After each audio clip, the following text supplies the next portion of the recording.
A double-edged sword. A DXM trip report by The Shadow, uploaded to earwid.org on October 13th, 2000. Of all the drugs I've tried, the most in-depth and mentally tiring drug is DXM. Dextromethorphan, or dextromethorphan hydrobromide, usually found in over-the-counter medications. Yes, you can find DXM in a local supermarket under the label Robitussin Maximum Strength Cough for approximately $1 per ounce. It's perfectly legal, at least now it is. You never know what Newt Gingrich will do next. And is not for the weak of heart, at least not in the upper plateaus. Refer to the DXM FAQ in the Lyceum and or Earwid for more information about plateaus. I contribute these experiences of mine, to the vaults of Earwid in order to further educate those who are seeking knowledge of DXM. Sure, you could be a rocket scientist for all I care. You still don't know shit until you've had the experience itself. I've been to the 4th plateau and back, which speaks for itself. Really, the main questions you should ask yourself before trying DXM are, am I afraid of my own mind? Am I afraid to look deeply into it? Am I afraid of leaving my body and existence behind? You can expect all of these to happen on an upper plateau trip, for they most likely will. This contribution is meant to scare those who cannot handle DXM, and to encourage those who can to think about trying it. It's all a personal choice, because if you pushed into it, believe me, you won't like it. The thing about DXM that first interested me was its spiritual depth at the upper plateaus. After a bit of reading the FAQ, I went to Publix and picked up an 8-ounce bottle of Robo.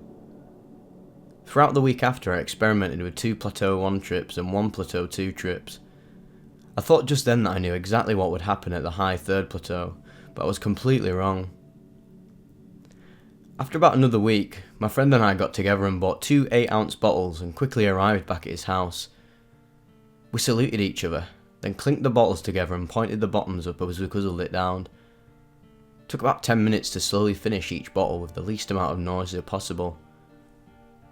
We both had taken 8 ounces of Robo. About 15 minutes later, I was pacing nervously around his room, slightly off balance while he was anticipating his nausea and relaxing on his chair. I almost puked on his floor as I held it painfully down twice. As soon as it settled in my stomach again, I ran into the bathroom, only to be hit by the 2nd plateau right at the doorway.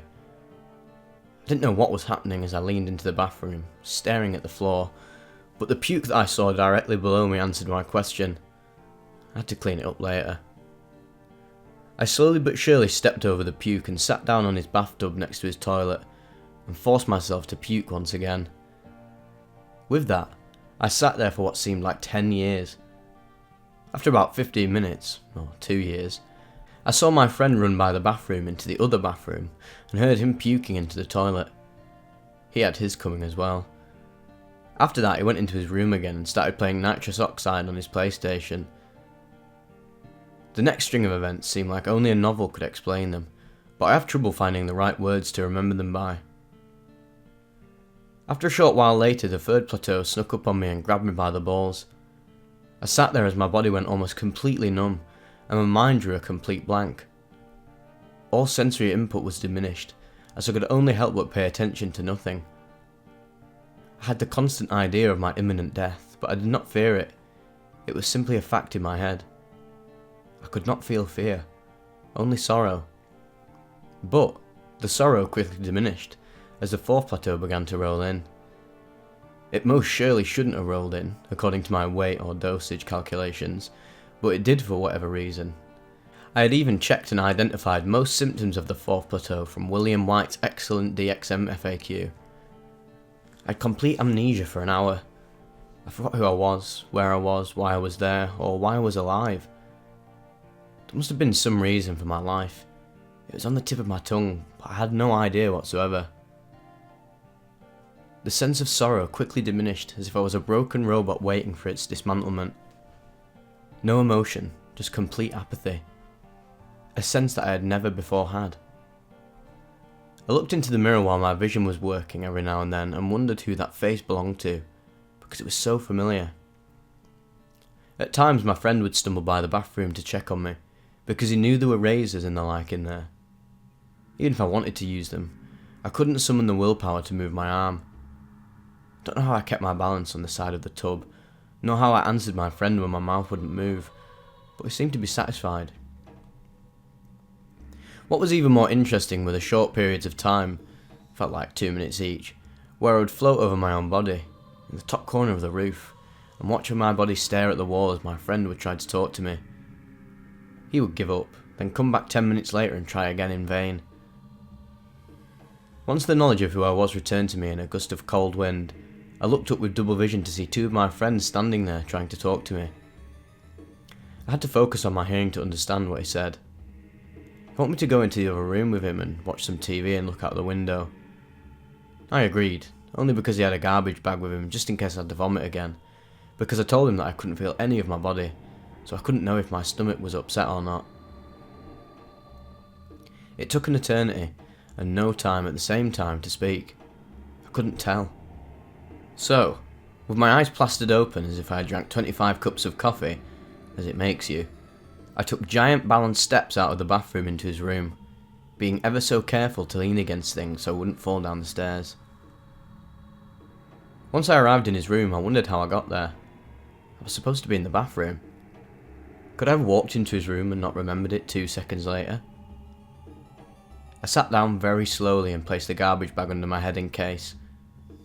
For the rest of the trip it wasn't necessary, but I didn't know that I wouldn't be vomiting anymore. The fact that I had vomited was a big factor in the mood of the trip. After I stepped down to the third plateau, I found myself with a little more sanity now. Stared out the window with my wide eyes, watching a palm tree slightly sway in the breeze.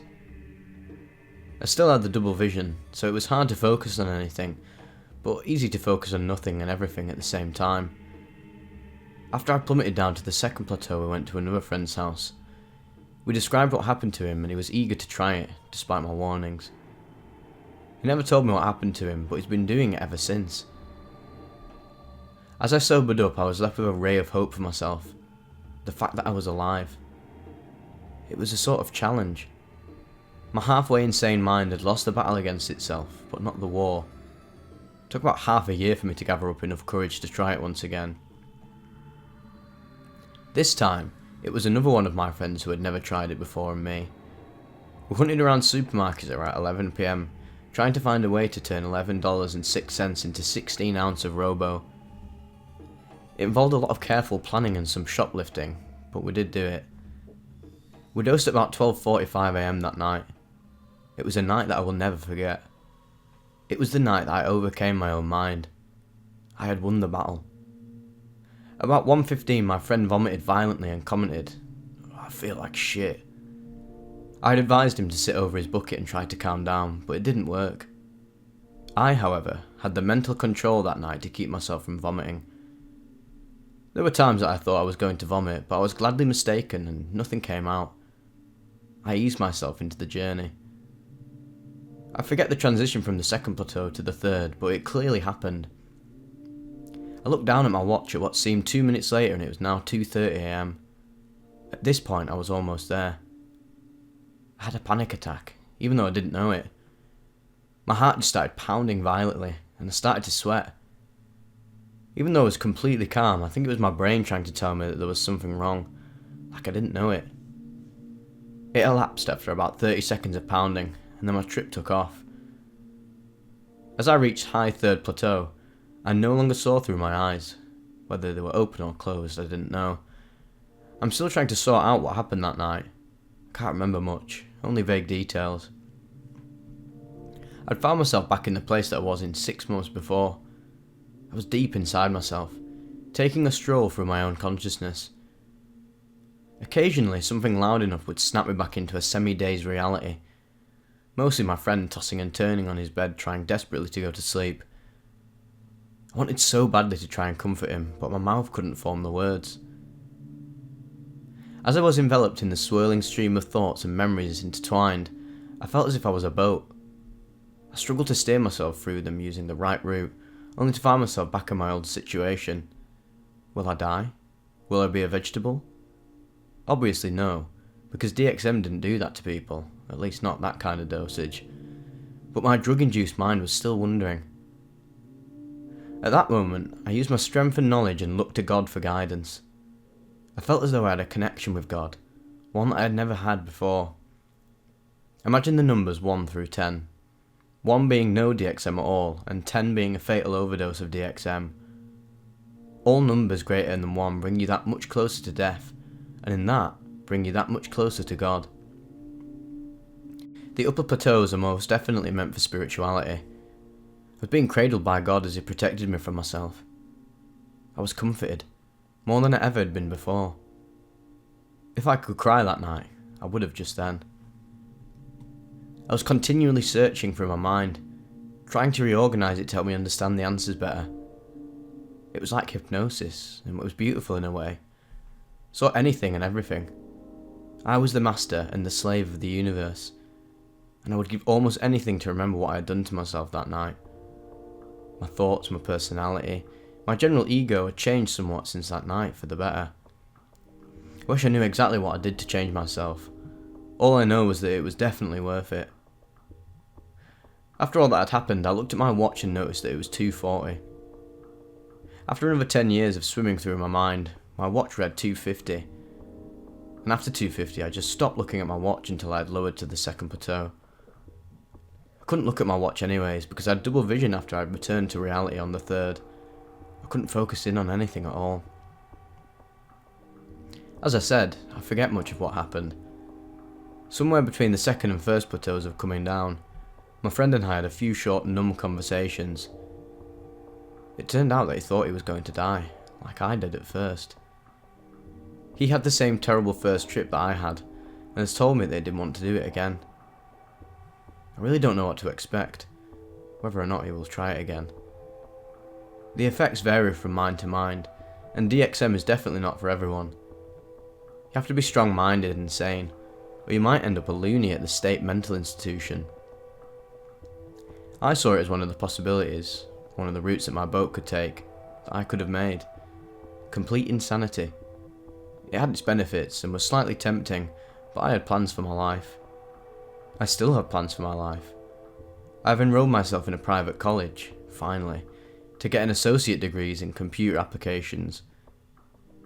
That last DXM trip made me realise that I don't need drugs, besides the occasional beer at a special occasion, and maybe a gel tab or two once a year, to live. I can meditate and bring myself to a psychedelic high whenever I want to. I just wanted an easy high at the time. To sum it all up, I think I have finally found the peace that I deserve and have suffered for all my life. I don't know what to expect down the road, but I'm sure I can make it. If you want to take DXM, then please keep it to a recreational, lower plateau dose, unless you know what you are doing. From what I saw on both occasions, DXM is a dangerous drug.